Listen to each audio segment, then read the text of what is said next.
아시다시피 교회를 향한 바울의 마음을 알 수 있고 바울이 교회를 위해서 어떤 일들을 했는지 또 알 수 있습니다. 바울은 자신이 그리스도의 몸된 교회를 위해 고난을 받을 때도 기뻐하였고 믿는 자들을 그리스도 안에서 완전한 자로 세우고자 했습니다. 또한 교회를 위해 힘을 다하여 수고하였습니다. 그렇다면 바울 말고 또 그 시대 또 그 이후 시대 초대 교회의 다른 성도들은 어떠하였습니까? 로마의 통치 아래에서 기독교인들은 황제가 바뀔 때마다 이제 기독교인들에 대한 정책도 계속 바뀌었기 때문에 이번에는 우리를 핍박하지는 않을까 계속 염려했어야 했고, 또한 로마 교회가 기독교인들을 비교적 잘 대해줄 때도 있었지만 박해를 할 때도 많았기 때문에 심한 박해를 받기도 했습니다. 이렇게 외부에서 오는 공격만 있었던 것이 아니라 그 내부 유대인 공동체 안에서 예수님을 믿지 않는 유대인들에게도 핍박과 배척을 받기도 했습니다. 하지만 이러한 시대 상황 속에서도 그들은 그 믿음을 잃지 않았고 또 초대교회 성도들은 교회를 떠나지 않았고 때로는 자신의 목숨을 대가로 교회를 지켰기 때문에 그 신앙이 지금까지 이어져 오고 있습니다. 초기 한국 교회에도 목숨을 걸고 교회를 지킨 많은 믿음의 선배들이 계셨습니다. 또 많은 선교사님들이 계셨습니다. 그렇기 때문에 지금 한국 교회에 이 신앙이 이어져 오고 있습니다. 그렇다면 우리는 어떠해야 합니까? 우리는 교회에 대한 마음을 어떤 마음을 가져야 합니까? 우리 또한 교회를 지켜야 합니다. 교회를 향한 공격이 참 많은 시대입니다. 믿지 않는 사람들이 교회를 비난한다는 이야기는 쉽게 들을 수 있고 또 주변 사람들이 교회에 대해서 안 좋은 이야기나 때로는 비난을 하는데 내가 어떻게 해야 할지 모르겠다는 그 고민이 된다는 이야기를 참 자주 듣기도 합니다. 이러한 상황 속에서 우리는 어떻게 해야 할까요? 시대에 휩쓸려서 그 시대의 새 생각에 휩쓸려서 나도 생각을 그곳에 내어주는 것이 아니라 교회를 향한 하나님의 마음은 무엇일까? 그것을 내가 알고 그 마음을 가지고 살아야 합니다. 우리는 교회를 지켜야 합니다. 왜 그래야 합니까? 24절 말씀 같이 읽겠습니다. 이제 너희를 위하여 받는 괴로움을 기뻐하고 그리스도의 남은 고난을 그의 몸된 교회를 위하여 내 육체에 채우노라. 오늘 본문 24절에 나와 있듯이 교회는 그리스도의 몸이기 때문입니다. 사람이 세운 것이 아니라 예수님께서 세우신 것이고 하나님의 영광을 위해 있는 것이 교회입니다. 교회를 지키는 것은 예수님을 지키는 것이고 하나님의 나라를 지키는 것이기 때문에 우리는 당연히 교회를 사랑해야 하고 또 지켜야 합니다. 하지만 상황이 쉽지만은 않을 때도 있습니다. 어른들께서 이제 어린 시절 교회에서 여름 성경학교를 하면 믿는 친구들도 참 많이 왔지만 믿지 않는 주변의 친구들도 다 같이 교회로 왔다는 이야기를 많이 들었습니다. 하지만 지금은 그렇지 않습니다. 너무나 자극적인 것이 교회 밖에 많기 때문에 신앙이 없는 자들이 예수님을 잘 모르는 사람들이 교회에 들어와서 예배를 드리면 참 교회가 지루하게 느껴집니다. 요즘 영상으로 많은 자극을 너무나 많이 받기 때문에 저만 해도 책을 읽을 때 예전에는 그렇진 않았는데 또 심지어 말씀을 읽을 때도 때로는 참 집중하기가 힘들다라는 것을 느낄 때도 있습니다. 이러한 상황에서 어떻게 해야 합니까?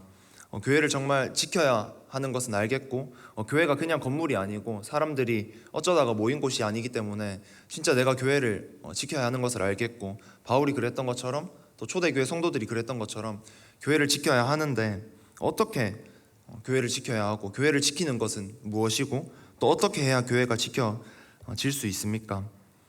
언제 어디서든 깨어있는 교회는 부흥합니다. 우리가 다들 잘 아시다시피 유럽이나 또 때로는 미국의 교회들이 건물은 정말 잘 지어 놓았는데 성도들이 없어서 많이 상황이 어렵다. 또 많은 정책들과 또 상황들이 또 성도들의 마음이 하나님의 뜻대로 가는 것이 아니라 그 반대로 가서 많이 어렵다. 때로는 쇠퇴했다. 이런 표현을 쓰기도 합니다. 하지만 그곳에서도 깨어있는 교회들은 지금도 부흥하고 있고 사람들이 그곳으로 몰려들고 있습니다. 다른 것들도 중요합니다. 시설이나 프로그램 같은 것들도 겉모습을 우리가 중요시하기 때문이 아니라 사역을 잘 감당하기 위해서 하나님 나라 일을 잘 감당하기 위해서 잘 갖추어야 할 필요가 있습니다.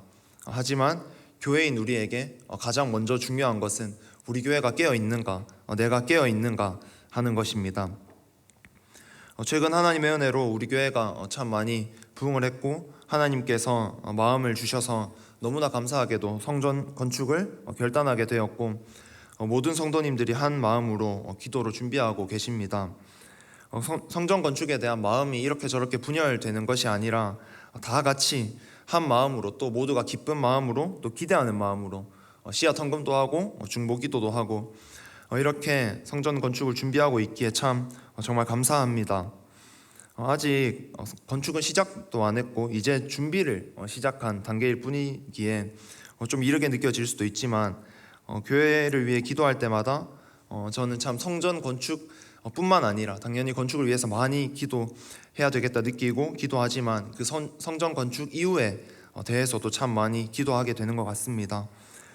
성전 건축의 과정이 결코 쉬운 것은 아니지만 하나님께서 시작한 일이기 때문에 온 교회가 한 마음으로 또 기도하고 있기 때문에 하나님께서 최선의 길로 인도하실 것을 정말 믿습니다. 그러나 하나님의 뜻에 맞게 지어진 새 성전이 겉모습은 너무나 보기 좋은데 이제 예배 시간에도 다 같이 앉아서 예배 드릴 수 있고 예배도 더 파워가 생기고 그렇게 되는데 속은 그 속을 봤을 때는 만약 영적 파워를 잃고 아무것도 없는 모습이 되도록 하면 안 되겠다는 생각이 마음이 참 많이 듭니다. 앞으로 대흥교회의 새 성전 건축과 더불어 영적으로도 이전에 묵은 것들이 다 허물어지고 더 거룩하고 깨끗한 신앙이 세워져야 하고 신앙의 계승이 잘 일어나서 이전보다 건물이 커졌다면 더 많은 사역들을 감당할 수 있게 됐다면 이전보다 더 강력한 영성이 일어나야 하고 그 영성으로 주신 사명을 또 잘 감당해야 합니다. 우리는 다 같이 교회를 지켜야 합니다. 교회가 더 잘 될수록 사람들이 더 많이 칭찬을 할수록 사역의 지경이 더 넓어질수록 하나님께서 우리 교회를 통해 하나님의 사역을 더 많이 펼쳐가실수록 우리는 더 깨어 있어야 합니다. 외부의 상황이 아무리 어렵다 하더라도 교회가 깨어 있다면 진리를 찾고자 하는 이들이 사람들이 교회의 다른 것들을 보고 몰려드는 것 같지만 결국은 그 속에 비어있는 찾지 못한 그 진리를 향해서 그것을 구하는 마음으로 몰려드는 것이기 때문에 오는 것이기 때문에 우리는 하나님의 크신 역사에 동참할 수 있을 것입니다. 우리는 다 같이 교회를 지켜야 합니다. 한두 사람이 아니라 리더들뿐만 아니라 또 목회자들만 아니라 목자 목녀님들뿐만 아니라 다 같이 힘을 모아야 합니다.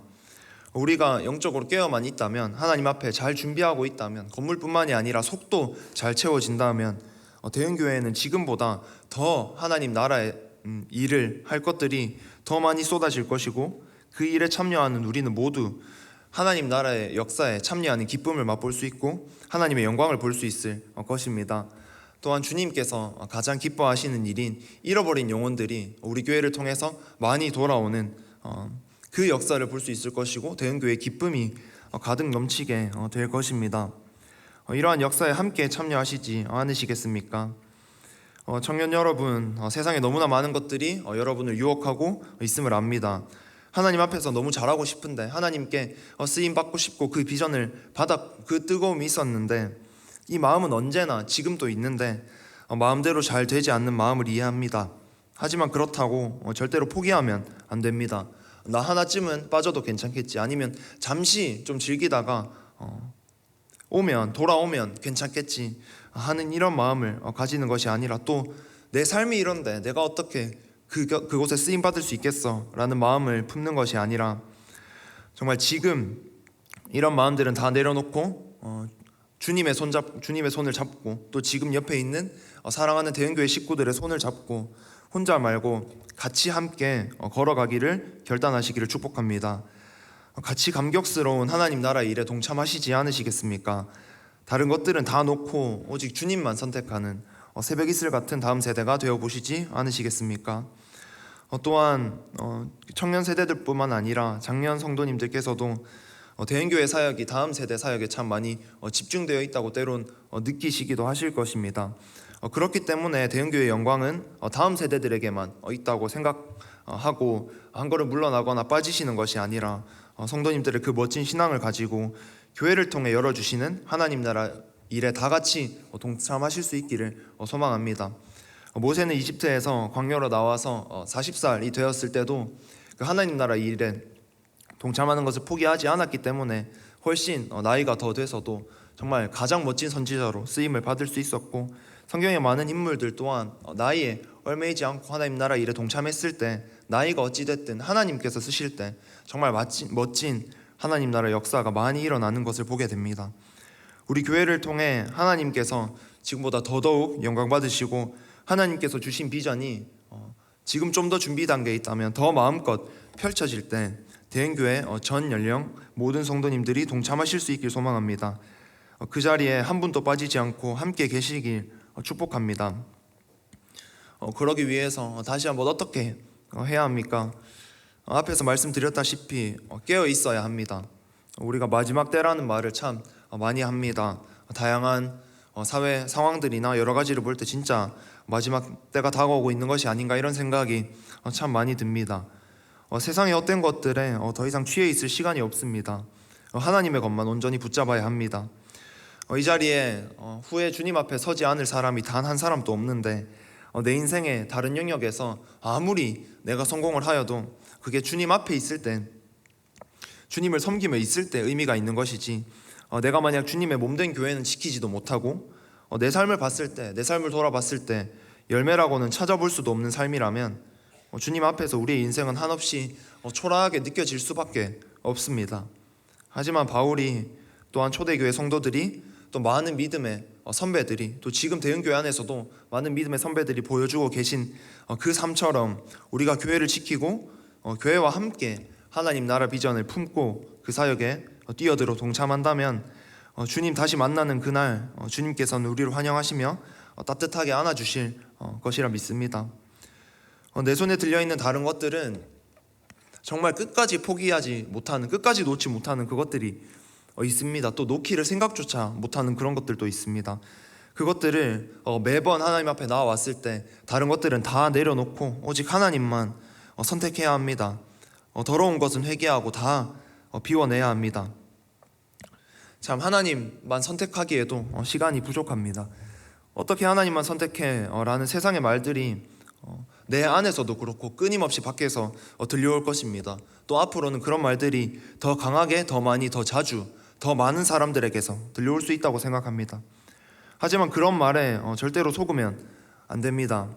이 세상을 창조하신 분도 하나님이시고, 나를 지으신 분도 하나님이시고, 또 나를 죽음에서 구원하신 분도 하나님이십니다. 그 크신 하나님에 비하면 나를 공격하는 세력은 먼지보다 작은 존재에 불과하고, 나 자신도 나 자신의 주장과 나의 의와 나의 이성도 정말 작은 것에 불과합니다. 하나님만을 선택하는 것은 선택사항이 아니라 우리에게는 너무나 당연한 것이고, 그런데 참 우리가 이것을 많이 잊고 살아갑니다. 또 하나님을, 교회를 선택하지 못하도록 하는 마음은 모두 사단이 주는 마음입니다. 모두 하나님께로 돌아오시길 소망하고 모두 교회로 돌아오시길 소망합니다. 우리 모두 하나님만 선택하고 교회를 선택하여서 이 자리에 계신 모든 분들이 대형교회를 통해 펼치시는 하나님 나라 일에 모두 쓰임 받으시기를 축복하고, 한 분도 빠짐없이 모두 열매 맺는 삶을 사시기를 축복합니다. 같이 찬양하겠습니다.